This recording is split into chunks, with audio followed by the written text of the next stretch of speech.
get on.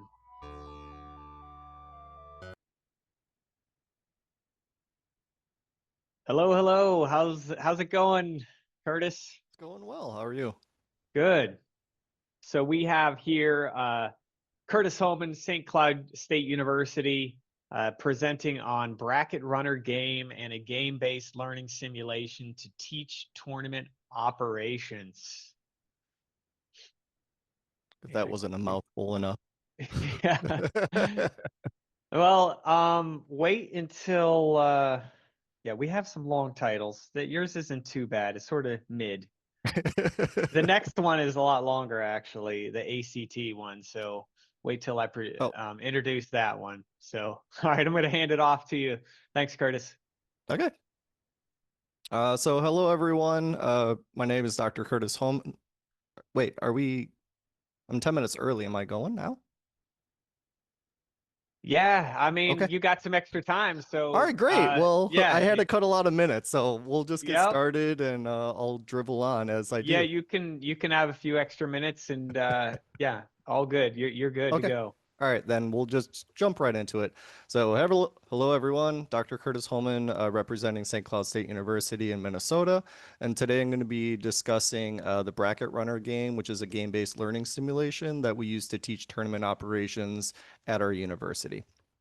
A little bit of background of the Bracket Runner game, of how it slowly evolved, and the data that I'll be presenting at the end of the slideshow is we created this game and we presented it in class to show and get hands-on experience of what it's like to run a 16-man person tournament. Especially a lot of our students have had zero or very little esports experience or tournament experience.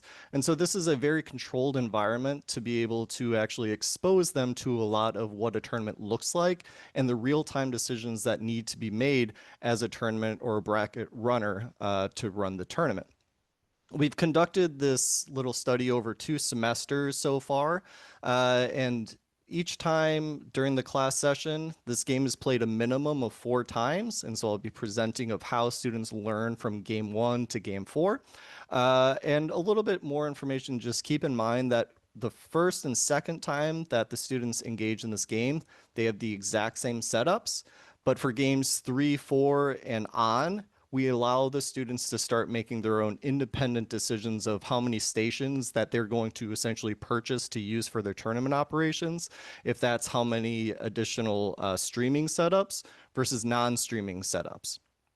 And what the participants are told as they're engaging in this game is they need to try to minimize the total amount of time that it takes them to complete the bracket, as well as trying to maximize the efficiency of the resources that they have access to use for this tournament. And so before I get into a lot of the data, I want to explain the rules of the game that we use through each of these iterations. So this is operating in a double elimination bracket, which I come from a background in fighting games, and that's essentially the standard, but it's also used in a lot of different esports. And so I think everybody should be able to easily run a 16-person double elimination tournament. So that became essentially our benchmark of learning for this game. Part of this is going to be real-time decision making, in which each bracket runner needs to be able to manage players. They need to assign to stations. They need to care about the stream quality, and that's an optional rule that you can tack on. And they need to reduce the total amount of time it takes them to complete the tournament, because nothing is worse than having a tournament that then goes over time, and then the operators need to pay additional money, and then fans are waiting a lot longer than they need to. So these are problems that we need to try to address of what management theories can we implement to try to reduce these problems that arise.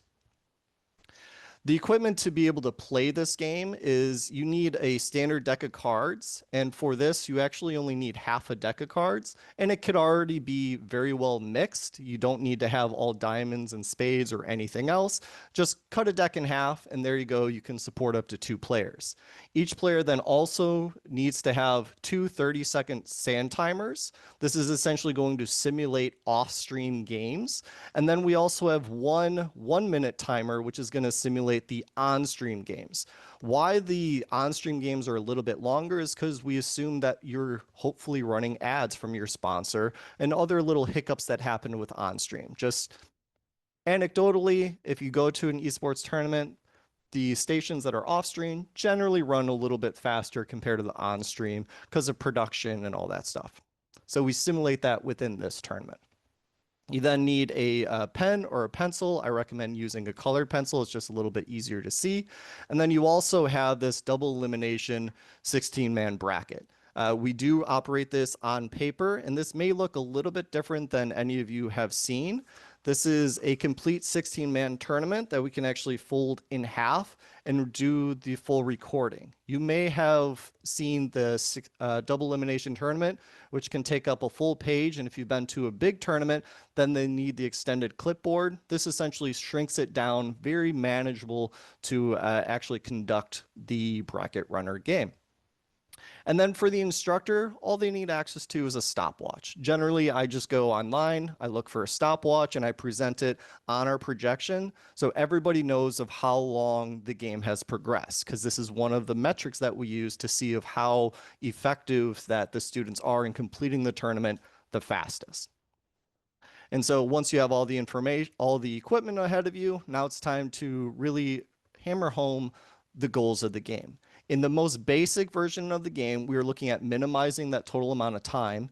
We have a goal of efficiency of a minimum of 60%, and we'll talk about of how we calculate that in just a moment.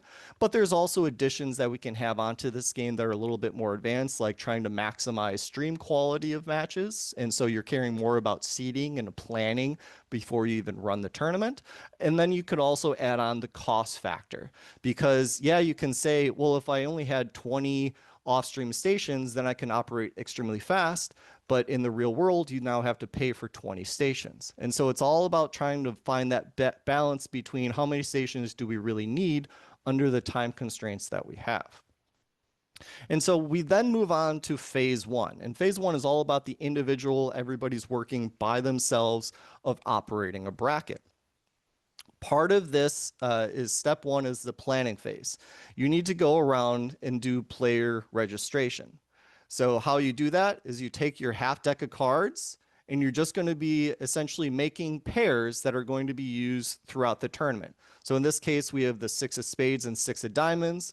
Our next pairing is going to be the 8 of spades, 3 of spades, and so on and so forth. And we're going to be filling out our bracket that we showed previously. After we have all the pairings, it's up to you to reseed as you see fit. This is a deterministic outcome game, in which we'll describe in just a moment, in which the ace of spades is the best player that you can possibly have versus the 2 of diamonds is the worst player you can have. And that's how you're going to be essentially managing the game in just a moment.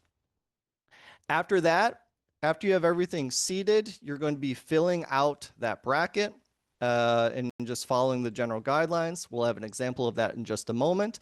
But instead of writing all queen or the 7, we can just kind of do shorthand. So for example, if we have the queen of hearts, you're just writing QH. And if you have the 7 of spades, you're just writing 7S on that double elimination bracket.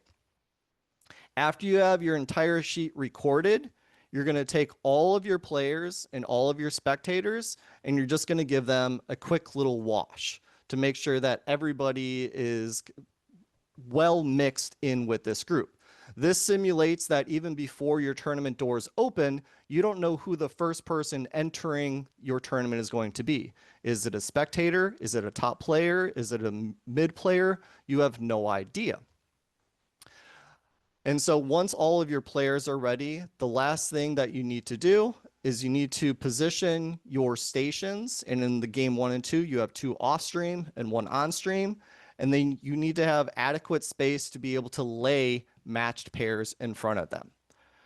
As we're going to go through the example of the stations in just a second, we're going to be using numerical values of 1 for an on-stream station and 2 and 3 for off-stream stations. This is all just bookkeeping to make sure that we're utilizing each of our resources uniformly and to their most effectiveness. So here's the example in electronic form of that paper that I showed you. If you really look closely underneath player 1 and player 2, they're kind of grayed out numbers of 185 under player 1, under player 2, 16, 9, and 12. This is set up in a Bernstein seating arrangement to essentially speed along the process. And Bernstein seating is effectively taking the best player versus the worst player, second best player versus second worst player, and then kind of sandwiches through. This is the most traditional way that we use seating practices, and so we're not doing anything too fancy here. And so that's all on the left side. On the right side, we already have a seated tournament that's all ready to go. The only things that are blank in this are the staging. This is essentially the station that you're using. In operational research terms, when we talk about stage, we were talking about location, and this is where that 1, 2, or 3 would go of how you have assigned that specific pair to what specific station. And then the results, for this game, you can do 1 and 0, you can do 2 and 0, depending on how advanced you want to get this. But that's there just to record of how the actual tournament is progressing. So that was all just phase 1 of planning the game. Now we're actually going to get to the meat and potatoes of playing the game, of actually running the bracket. As the instructor, your main kind of role that you're playing is just acting as a judge to make sure that you're going to that everyone is finishing the bracket on time. And if a student ever has a question, they raise it, you go over there and you help them address whatever issue is going on. For all of your bracket runners that are engaging in the activity, they're going to be doing 3 real-time actions of calling a match, assigning a match, and then recording the results of each of those matches. To call a match, what a student is going to do is they're going to go through their spectators and players, and they're going to be looking for the match pair of what is that first thing on the kind of call sheet, if you will. And in our first match, we have the ace of spades and 2 of hearts, so we will pair them together. You have now done the call action. To do the assign action is after you find your pair, you're going to place it in front of the station that you decide. It's up to you if it's off stream or on stream, and you're going to flip over that sand timer. This sand timer is now effectively simulating those 2 players playing the game. You are unable to record the result until this sand timer is completely exhausted.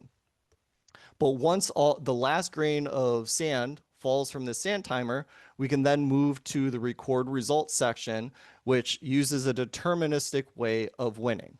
If you've ever played a trick-taking game, think of it in terms of a trick-taking game. And on the left-hand side, we have the arrangement of what beats what on a trump suit. So the first thing that we're going to analyze is the suits of the cards. Spade always beats hearts, and hearts beats diamonds, diamonds beats clubs in that descending order. So ace of spades being the best player is going to beat a heart. If they are of a matching pair, you're then going to look at the numerical value of who breaks that tie. And so we would already know that the ace of spades is moving on the winner side versus the 2 of hearts is going on to the loser side. This is all real time. And so you are going to continue these actions until the 26 matches are completed. We stop the timer as soon as we have a final 4 of your 16-man bracket. And what that effectively is going to look like, and to also give another example of how you use these sheets, we have an in-progress sheet on the left-hand side and a completed sheet on the right hand. We're going to focus on the left right now. And in that first example of ace of spades and 2 of hearts, we're going to start and really focus on this 2 of hearts. Because they lost, we're going to start moving to the left to identify that they are now going to go into loser position 9. We're going to go down to the number and drop down to the loser bracket, and we're going to enter the 2 of hearts in the first available spot that they have. We're going to do the exact same thing for the winner side, and rather than having too much overlap, we're going to give a different example of the queen of clubs versus the 3 of clubs. Queen of clubs is going to go on the winner side, so they're going to go into the 14th position, drop down to 14, and record in the 14th position. How this is arranged is the bracket runner is completing the matches from top to down. There's no decision making on kind of a traditional double elimination bracket of should we run the loser side, should we run the winner side, how long have people been waiting. This sheet is already optimized of minimizing the standard deviation of wait times between all players. So just top to down. We can also look at this in progress sheet and know that we have 3 matches that are assigned, which are matches 6, 7, and 8 that are in stations 1, 2, and 3 respectively. So we already have this in progress, and this is going to continue on filling out sheets, looking up call of different players, assigning them to different stations and recording until you have a completed sheet on the right-hand side. In this example, what I want to bring focus to is at the very top where it says start end time. And this is more of like a real life example of we started at 4:30 p.m. and we finished at 5, so it took 30 minutes. While you're playing this game in class, you have the stopwatch timer and the students are just going to write 22 minutes, 30 seconds. And that's going to be our timing indicator that we're going to use to see, are they improving through repeated games or are their times very inconsistent? And then you can look a little bit deeper of what are some of the reasons why a student is struggling a little bit. After all the students are done, we do this resolving action in which all you do is go and check the charts, make sure everybody has a final 4, and make sure that every player was moved appropriately. I've seen in a lot of real life tournaments, even big name tournaments, people make these mistakes all the time. And so don't be afraid if your students make them, or if you're a student playing the game and you make these mistakes. It all happens. After everything is kind of checked, you move on to the next step to essentially record all the data. And more importantly, we're now going to be looking at the efficiency numbers. The efficiency numbers generally for game 1, students are going to end in between 18 minutes and 30 seconds and 22 minutes. We have a few outliers that I stop the game if they take 25 or more minutes because something has gone horribly wrong and you just want to keep pace with the rest of the class. But generally games 2 and up, they should be around this range. Now, something that should be a little bit of concern is, if you remember, I said a target value that we have is 60% efficiency, but all of our students are ending in between 25 and 37%. Now, this causes us to start asking the questions of, well, why is that? Well, a very simple explanation of that is they have too many resources already, and they're not utilizing all those resources, so they have to make a decision, how much resources am I going to reduce by? The other thing I want to address, this theoretical over actual. How we came to those theoretical values is you can actually map out a schedule of how long everything should take. And we're basing this on theoretical values, meaning that it is the fastest time. We are assuming that there is no additional changeover time or anything else, that it runs smoothly. This is a theoretical value. Reaching a theoretical value is nearly impossible in practice, but it gives us a lot of decision-making power as we're planning a tournament. And so this is all just mapped out. And if we map out the 26 matches, the shortest amount of time that we're able to complete this is in 330 seconds or 5 minutes and 30 seconds, depending on how you want to evaluate that. How we can start using these theoretical values is what I like to call tea time in operations, in which we're looking at theoretical value, expected value, and actual value. The theoretical value I just showed you is how we calculate it. You can't move as fast. Expected is a target value that we're implementing on a specific group, and actual is what actually happened. The main metric that we use to track efficiency in this specific game is theoretical over actual, because this really helps us measure resource utilization and gives us a real quick bird's eye view of how effective that student was of utilizing what they had. But if you want to have repeated run charts created, you can do expected over actual, and to see if they are hitting 100%, meaning they performed as expected, or in this case, they performed a little worse than expected, and it can be over 100% if they performed way better than expected. Just something to keep in mind. And then an incredible figure that we're going to use for future use is theoretical over expected. This is looking at historical averages of how individual teams or individuals performed over that theoretical value. So when we're planning a larger tournament or even a different tournament, we can set a new baseline for time estimates of how long it should take. So this is how all these kind of metrics are able to be used.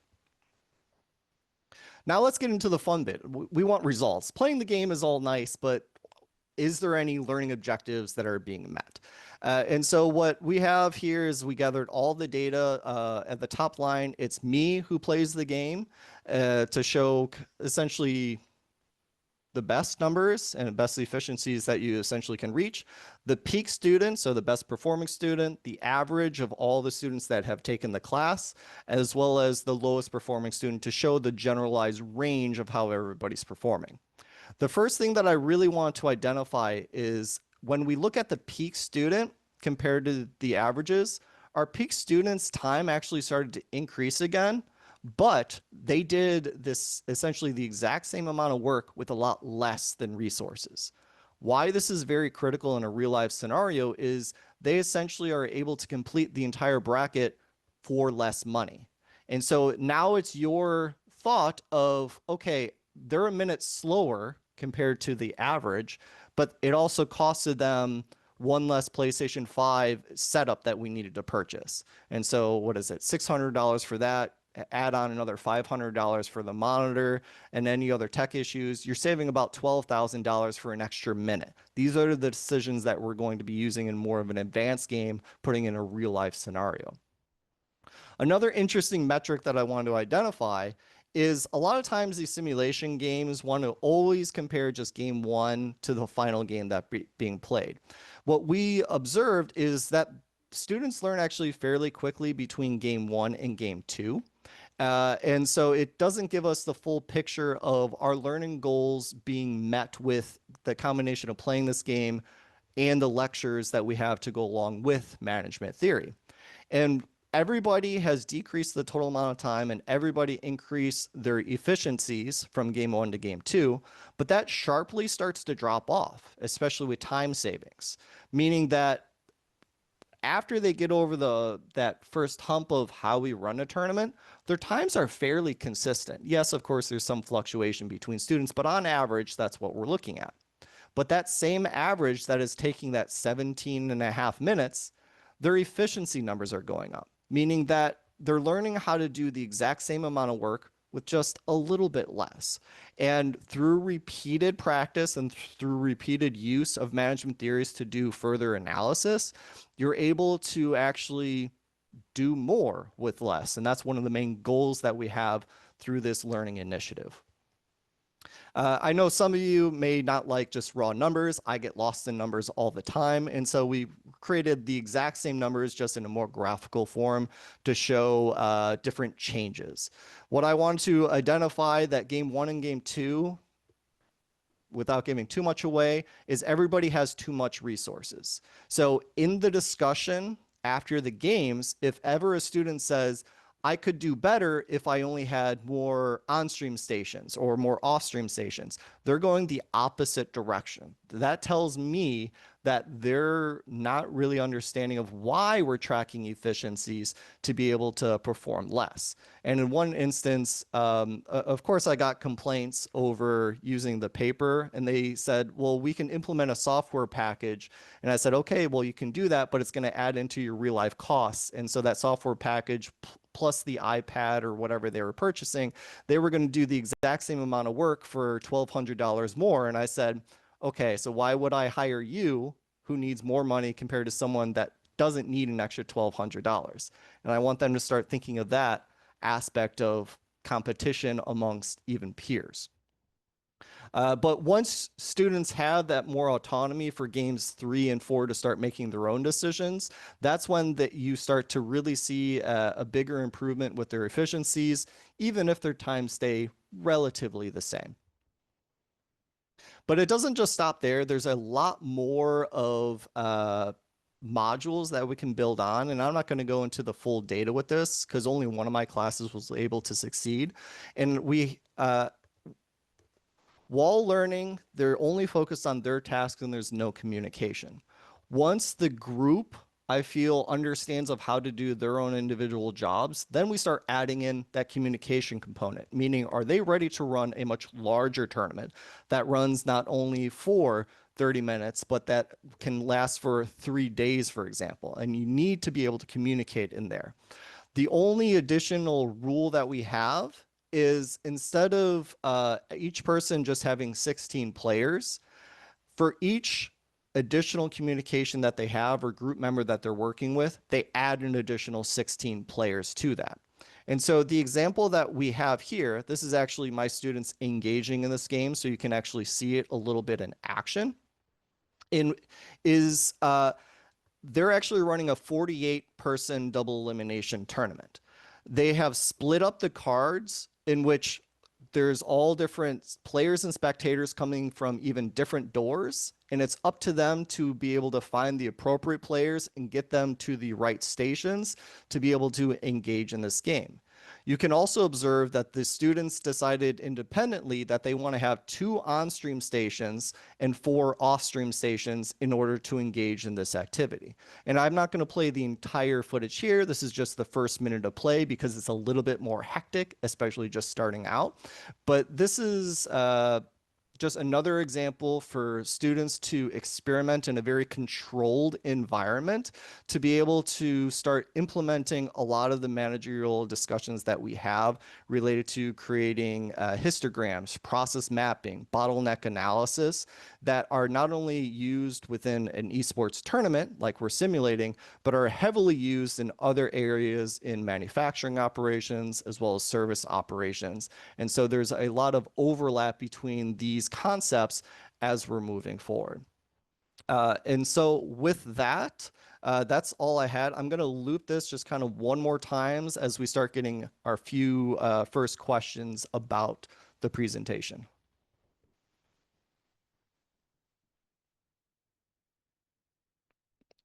Here, what questions did it really?